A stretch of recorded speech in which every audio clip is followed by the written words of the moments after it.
Okay guys, continuing yung ating session about reviewing mga loans para sa darating na pasukan. Ito yung loan na gusto ko talaga na ma-share sa inyo. Though alam niyo na naman to, pero isa to sa siguro na gusto kong i-recommend. Maganda nga talaga siya. However, unpredictable siya. Hindi mo talaga siya pwedeng asahan. So dapat, ito yung pangangailangan mo. And ito siya. Dahil sa unpredictable to, hindi mo alam kung dapat mo bang kunin. Kasi yung pangangailangan mo is nagbabago. Kung kailan din siya darating Kailan siya mag-meet, kailan maggaganyan yung pangangailangan mo at saka yung offer niya. Yan. Pag-uusapan natin ngayon ay si G-Loan. And ito yung experience ko with the G-Loan ngayon. Samahan niyo ako, pag-usapan natin yan. Sit back and let's discuss. Coming right up.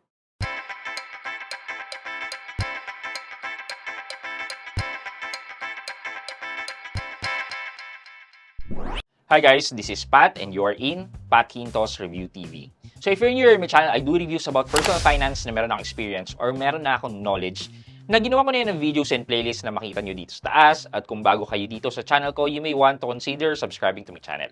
So, siguro napanood nyo naman yung review ko about G-Loan recently na binigyan ako ng loan na 30,000 ba yun? Tapos tumaas, naging 75,000. And then the interest rate is, the higher the amount and the longer period, bumababa yung monthly add-on interest rate niya. But in totality, medyo mataas pa rin in total yung buong mong babayaran. But yung 70,000 na G-Loan is up to 24 months to pay. Ngayon, sinabi ko napaka-unpredictable siya. Oh, pinuri-puri ko pa siya noon, di ba? Ngayon, ito yung binigay sa akin, 100 pesos na loan. And hindi pa siya nakontento. Meron pa siyang processing fee na 6%.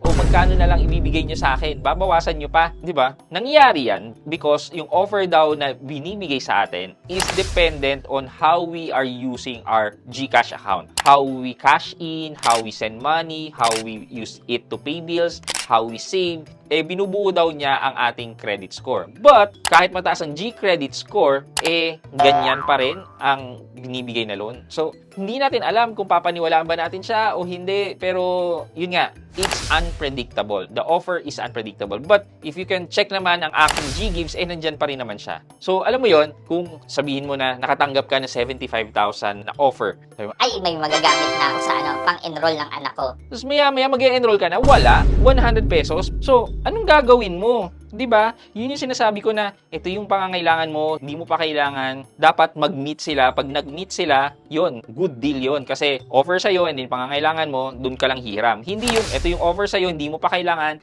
hihiramin mo na, magbabayad ka na kagad ng interest. Parang medyo maaksaya kung ganun. Kaya nga, anong gagawin natin? Kung hindi mo naman kailangan at may offer ka, gusto mong i-reserve yan na, kunyari, pang-enrollment, mag-enroll ka pa itong katapusan ng May or starting ng June pa, para mas makatipid ka sa interest, made-delay mo, magkakaroon ka ng additional funds. Pero pagdating doon, wala. So, we have to be cautious na lang talaga dito sa offering ni Fuse Lending or ni GCash. Kasi 1 week nandyan yan, but the next week, pwedeng wala na. Ang nakikita ko naman po dito kay GCash is parang every Saturday, nagre-refresh yung offer nila. So, possible kung nakakuha kayo ng magandang offer, meron kayo until the next Saturday para pag-isipan kung kailangan nyo po yung loan na yan. Pero, yun nga po, may hirap siyang asahan dahil sa unpredictable yan. Pwedeng mawala after a week or pwedeng tumaas or pwedeng retain lang. And in my case, dahil hindi ko naman po siya talaga ginagamit, aminado naman po ako doon. Pero alam mo yon, kung ako yung nasa posisyon na sinabi ko na, Buti naman may offer sa akin, gagamitin ko pang-enroll. tapos biglang ganon, di ba? Parang naset mo na yun yung plan mo, tapos maghahanap ka, maghahabol ka ulit kung saan ka manghihiram, di ba? Para sa akin po, hindi po okay yung ganyang practice. Napaka hindi mo siya maaasahan. However guys, yung interest rate naman nito kapag hiniram mo is one of my recommended na loan service. Bakit po? Kasi ang interest rate po niya ay naglalaro lang po between 1.59% up to 6.99%. Yung around 70,000 na in-offer po sa akin previously, nasa 2% lang po yon. Yan po. The more na higher yung amount, the more na mababa po ang interest. Usually din po kasi longer payment terms po siya, kaya mas mababa. Kaya kapag kinompute nyo naman po, medyo makatarungan naman po ang interest rate na pinapataw po nila. So, kung gagamitin po natin itong previous offer po sa akin na 75,000 pesos and the loan term is 9 to 18 months with 1.99% na interest. Kung magkakalculate po tayo ng total na interest natin with 75,000 loan na to for 18 months, buddy, ang gagawin po natin dyan ay 1 1.99%, i-multiply po natin yan sa 18 months, maximum na lang po natin na 18 months, lumalabas po na 35.82% lang po ang interest niya for 18 months. That's 1.5 year. Kung gusto po natin makuha kung magkano ang interest in terms of peso, i-multiply lang po natin yung 35.82 times 75,000. Nasa around 26,865 lang po yung babayaran nating interest. Though meron pa po siyang kasamang one-time na service fee na ibabawas na po sa ating loan. So, etong 26,865, more or less, abutin po ang total repayment natin ng ating 18 months loan ay 101,865 pesos. Mababa po sa mababa, pero dahil mahaba po yung pagbabayad natin, mataas po yung ating binabayaran. Pero kung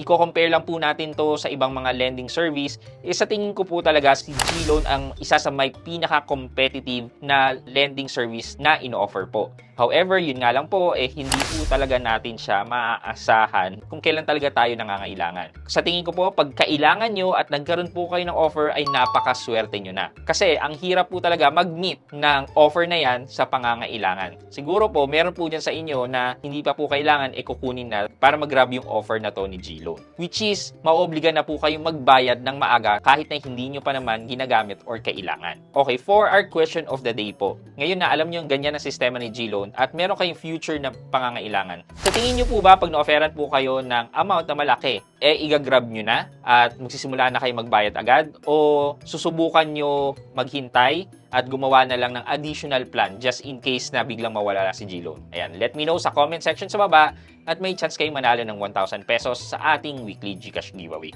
Yun lamang po for today's video, but before we end, mag-shoutout po tayo at shoutout kay Christopher Cabrera at Cubs Sian. Sabi niya, good evening Sir Pat, nag-open ako ng account dyan pero para sa personal loan nila na hanggang 10K, yun lang. Pero waiting pa ako sa approval. Pa-shoutout po from Santo Tomas, Davao del Norte. At Cubs Sian or Christopher Cabrera, shoutout po sa inyo. Thank you so much po for watching my videos and sana nakatulong po sa inyo. Maraming salamat po. I hope you can like this video, leave a thumbs up, and if not, wala namang problema dyan, but continue to support me by subscribing to my channel by clicking the subscribe button and also the bell button sa tabi ng subscribe para makareceive kayo ng latest notification sa lahat ng upload ko. Again guys, this is Pat Quinto and you're in Pat Quinto's Review TV. Bye-bye!